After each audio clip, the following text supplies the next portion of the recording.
Assalamualaikum warahmatullahi wabarakatuh. Salam sejahtera bagi kita semua. Shalom, Om Swastiastu, Namo Buddhaya, dan salam kebajikan. Saya Daniel Bian selaku moderator kelompok ini yang beranggotakan yaitu saya sendiri, Daniel Bian Saputra, Diani Lydia, Febrika Susanto, Rizky Nur Fadilah, dan Tita Hitna ingin mempresentasikan hasil kerja kelompok kami yang membahas pemahaman tentang autisme dan perkembangan identitas remaja. Selamat mendengarkan. Pengertian autisme. Autisme adalah kelainan sistem saraf pada seseorang yang dapat dideteksi sejak bayi berusia 2 bulan. Diambil dari studi longitudinal multi-informan yang sedang berlangsung menyelidiki pengalaman sekolah dari 14 anak muda autis, antara lain kelas 6 SD usia 10-11 dan kelas 9 SMP usia 13-14. Penelitian ini menguji pemahaman tentang autisme di kalangan anak muda autis, orang tua mereka, dan guru terkait dengan konstruksi identitas dan pengalaman sekolah.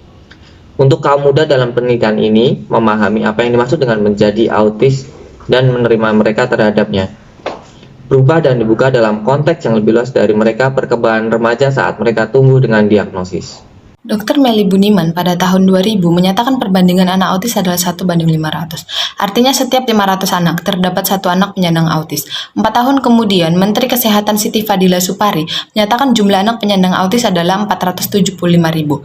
Pada tahun 2006, jumlah anak penyandang autis di Indonesia adalah 1:150. Artinya setiap 150 anak terdapat satu anak autis. Ini jelas naik 300%, hanya dalam tempo waktu 6 tahun. Jika mengacu pada jumlah anak Indonesia di tahun 2012 adalah 52 juta, maka jumlah anak autis tahun 2012 sebanyak 532.200 anak.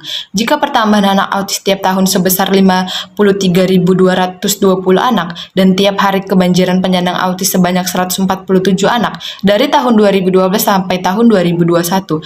Jika tiap hari pertambahan anak autis sebesar 147, maka dalam 10 tahun setidaknya 529.200. Wajar jika tahun ini diperkirakan sebanyak 2,4 juta anak autis. Penyebab autis. Yang pertama, faktor genetik. Lebih kurang 20% kasus-kasus autis disebabkan oleh faktor genetik. Yang kedua, gangguan pada sistem saraf. Banyak peneliti yang melaporkan bahwa anak autis memiliki kelainan hamper pada seluruh otak, tetapi kelainan yang paling sering adalah pada otak kecil. Yang ketiga, ketidakseimbangan kimiawi. Beberapa peneliti menemukan sejumlah kecil dari gejala autis berhubungan dengan makanan atau kekurangan kimiawi di badan. Alergi terhadap makanan tertentu seperti bahan-bahan yang mengandung susu, tepung, gandum, gula, dan bahan pengawet, serta ragi. Yang keempat, kemungkinan lain adalah faktor psikologis karena kesibukan orang tua sehingga tidak memiliki waktu untuk berkomunikasi dengan anak, atau anak tidak pernah diajak bicara sejak kecil. Itu juga dapat menyebabkan anak menderita autis. Cara mencegah autisme, yang pertama memberikan reinforcement, yang kedua tidak memberi waktu luang bagi anak untuk asyik dengan diri sendiri, yang ketiga siapkan kegiatan yang menarik dan positif, dan yang keempat menciptakan situasi yang kondusif bagi anak dan tidak menyakiti diri sendiri. Yang selanjutnya adalah penanganan pada autisme. Yang pertama, penanganan autisme dapat dilakukan oleh orang tua sampai penanganan yang dapat dilakukan oleh terapis. Yang kedua, intervensi diri. Yang dimaksud dengan intervensi diri adalah teknik pemberian stimulasi kepada anak secara intensif agar gejala-gejala autis yang tampak pada anak dapat berkurang atau hilang. Yang ketiga, bantuan terapis di rumah. Yang dimaksud dengan bantuan terapis di rumah adalah keterampilan dan kepatuhan menjadi ciri utama dalam penerapan metode ini. Yang terakhir, masuk kelompok khusus, yaitu penanganan yang terpadu yang diperoleh oleh anak melibatkan berbagai tenaga ahli seperti psikiater, psikologi, terapis bicara, terapis okupasi, dan ortopedagog. Perbedaan autisme dan idiot. Ciri autisme yang pertama adalah gangguan komunikasi verbal maupun nonverbal, terlambat berbicara dan banyak meniru. Kedua, gangguan dalam interaksi sosial, tidak menengok jika dipanggil, menjauh jika diajak main, dan justru asik main sendiri. Ketiga, gangguan dalam berperilaku. Pada anak autistik terlihat adanya perilaku yang berlebihan dan kekurangan secara motorik. Keempat, gangguan dalam emosi, kurangnya rasa empati, tertawa sendiri, dan sering mengamuk. Kelima, gangguan dalam persepsi sensoris, mencium atau menjilat benda apa saja, tidak menyukai rabaan, bila mendengar suara keras langsung menutup telinga. Sedangkan idiot dibagi menjadi 3 faktor. Pertama adalah prenatal atau sebelum lahir, disebabkan oleh kelainan kromosom, cacat gen, atau terkena racun infeksi selama kehamilan. Kedua, perinatal, disebabkan oleh lahir prematur atau komplikasi infeksi. Yang ketiga adalah postnatal atau setelah lahir, disebabkan oleh infeksi, keracunan, gangguan metabolisme, dan trauma kepala. Autisme di lingkungan sosial.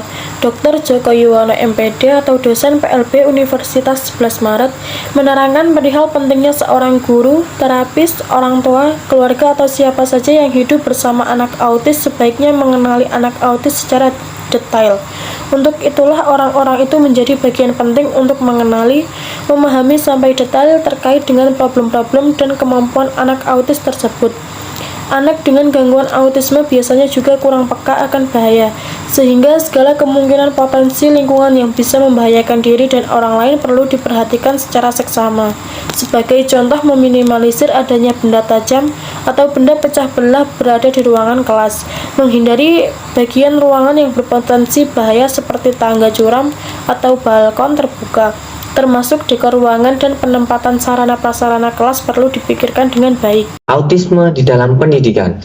Frida Mangsong menjelaskan bahwa menurut KLUT 2004 terdapat beberapa masukan dalam mendesain kelas bagi siswa ASD berdasarkan pengalaman individu ASD sendiri.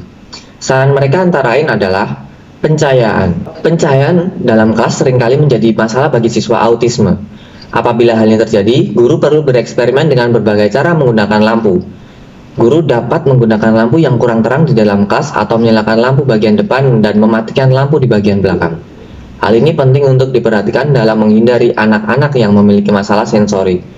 Seperti yang dijelaskan sebelumnya, bahwa anak-anak yang hipersensori akan menangkap sinar atau lampu yang selalu terang sebagai hal yang menyakitkan dan membuat anak tidak nyaman. Yang kedua, sound. Guru dapat memindahkan siswa yang bermasalah dengan suara ke tempat yang jauh dari suara, menggunakan suara lembut jika memungkinkan, dan memperbolehkan siswa menggunakan headphone atau earplug pada saat-saat tertentu atau di tempat-tempat tertentu. Bagi anak-anak yang memiliki masalah sensori, suara berisik di kelas menjadi sesuatu yang mengganggu proses belajar. Dan yang terakhir, safe space. Banyak individu dengan autisme mengatakan bahwa mereka membutuhkan ketenangan sejenak di sebuah tempat pribadi. Guru bisa membuat area yang tenang untuk belajar maupun relaksasi bagi siswa-siswa yang terlihat membutuhkan waktu menyendiri sejenak. Mungkin beberapa bangku dapat diatur di bagian belakang kelas untuk siswa yang membutuhkan istirahat sejenak. Ruangan kosong bisa digunakan sebagai quiet room ketika anak-anak membutuhkan time out ketika belajar. Adapun penjelasan tentang pola pikir autisme. Pola pikir orang dengan autisme. Karena adanya masalah koneksi pada bagian-bagian dalam otak, orang dengan autisme tentunya memiliki cara berpikir dan mengelola informasi yang unik. Daya ingat mereka umumnya sangat baik dan jelas. Mereka bisa mengingat informasi atau kejadian lampau dengan sangat mendetail. Namun, mereka kesulitan untuk menghubungkan memori tersebut dengan emosi tertentu, seperti senang, sedih, ataupun marah. Emosi, perasaan, perilaku, dan kepribadian diatur oleh lobus frontal otak.